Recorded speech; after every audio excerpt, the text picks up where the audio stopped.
Well, 2021 was an eventful year across the country, and that's no different here in Michiana.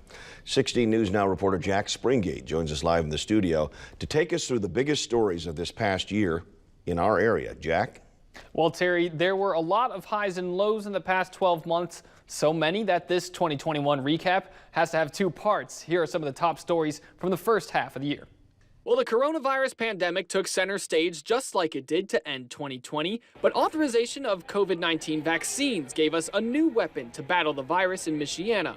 Thousands of eligible residents received their first series of the vaccine, but nearly as many decided not to get vaccinated, leaving many health experts concerned about case surges later down the line.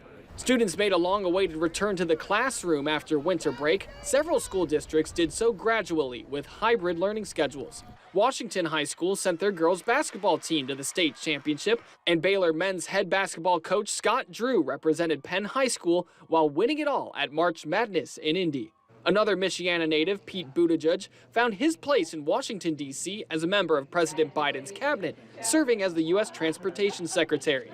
At the start of spring, hearts broke after learning about the unthinkable when the body of 6-year-old Grace Ross was found in the woods near New Carlisle. A 14-year-old boy is the one facing charges for killing her.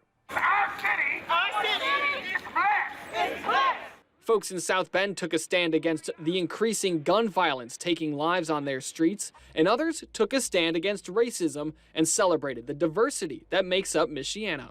After having their season canceled following their championship run, the South Bend Cubs took to Four Winds Field once again. The first half of 2021 also marked the beginning of arson investigations into several barn fires that made headlines the rest of the year. Businesses, restaurants, and schools also struggled with worker shortages that made it only tougher to bounce back from the pandemic.